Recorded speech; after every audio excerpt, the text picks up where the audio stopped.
Joining me now is Alec from the Trowbridge-based counselling service, In8. Hello, Alec. Good morning, Mark. Good to see you. Thank you very much indeed for coming in. Nice to be back. From what you've heard about people, from Pete there and Rosie and his story, there does still seem to be that idea of stepping forward and crossing the threshold and saying, there's still a lot of stigma about it. That's right, yes. And in fact, older people have more stigma about it than younger people. I think there is a change happening. But I think the real reason that there is such a reluctance to talk about it is because people simply don't understand what's going on.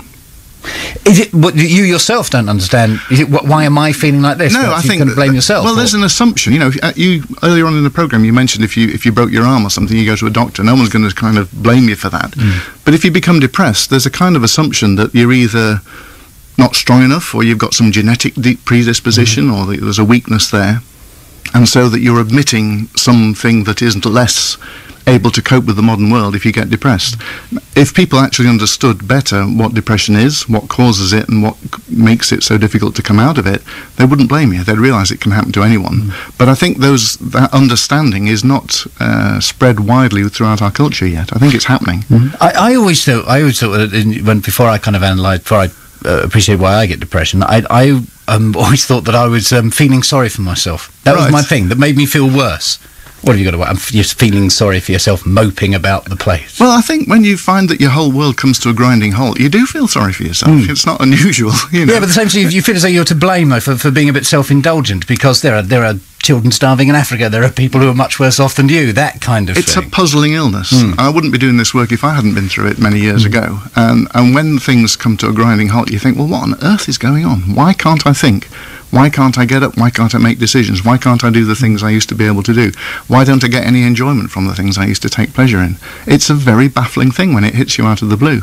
You said earlier on there that it's difficult to understand. It's not difficult. Well, it's just not known. Yeah, the reason to understand. I mean, how much do we know about what triggers depression? We now have for a really clear understanding of what depression is, but this knowledge is still relatively new. I came across these ideas 10, 12 years ago, and I still think that many GPs are unaware of this new approach to understanding depression. So they're still prescribing antidepressant drugs commonly, because that's the best tool that they've got. Obviously, people get referred for counselling, and cognitive behavioural therapy has made some great strides. But I think the Human Givens approach, which I use, gives a very clear understanding, and it's easy to work with. And using that model, I can help people overcome depression in relatively few sessions. Well, give us an idea then of what the Human Givens approach says about the causes of depression. Okay, well, I think you can observe from people who struggle with this issue that there's very often, or in fact always, a precursor, which is an overload of stress. You know, people change job, or they change partner, or somebody dies, or some life change is the precipitating factor. I think the footballer Darren, who was on earlier, he had an injury, had operations and things. Usually there's something that causes a sudden shift in our ability to cope with the world. That's the first thing, but that's not enough on its own. But because that's a factor, often we come to the conclusion, oh, well, you just didn't cope with that stress or whatever. What then happens is that people start to worry. It's natural to worry when things are stressful.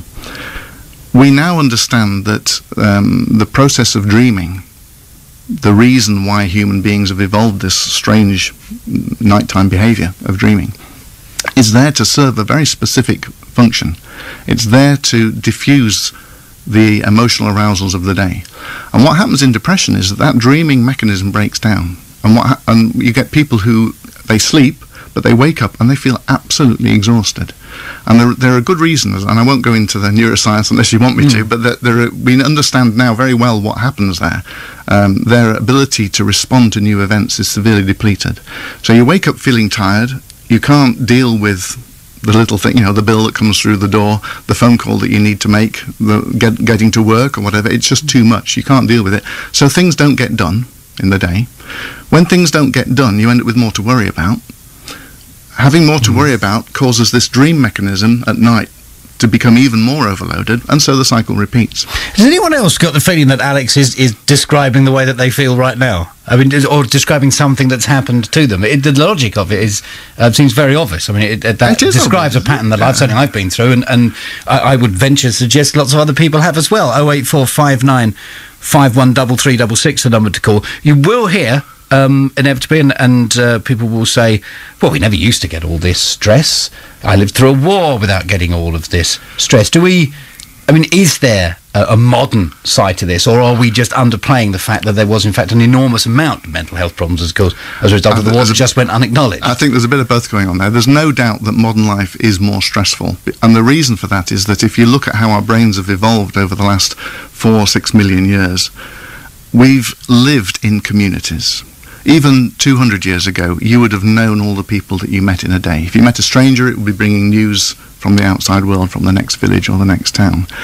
And a lot of the way we cope with things is diffused when we are well connected with people. Some of the most mentally sane people have good community connections. And nowadays we don't prioritise that. We think it's completely reasonable to live in 4 walls with an internet and a broadband connection and a TV. Now, we may evolve to cope with that, I guess, but I would suggest that... But it's a sudden change, is yes, what I'm saying. Yes, the change is the difficult thing, and also... And our brains are still programmed to react the way they have for hundreds millions of years. My paternal grandmother became very, very depressed in the last couple of years of her life, although I think that went largely undiagnosed. Yeah. And she had removed the structure around her that kept the community. She was a hub of her community. Yeah. And once that was removed from her, she just failed to cope with it. She shut down. I mean, is there from your experience, an older generation that is struggling or has a different struggle to cope with as the world changes around them? World Health Organization figures suggest that this generation is 10 times more likely to suffer depression from the previous generation, which is a shocking statistic, really, if you think about it. And we know that the area where there are the most rising rates of depression are in young people now. And I think it's partly to do with the rapid changes that we're going through because of the culture that we live in, because of the shift from having personal interactions to screen-based interactions.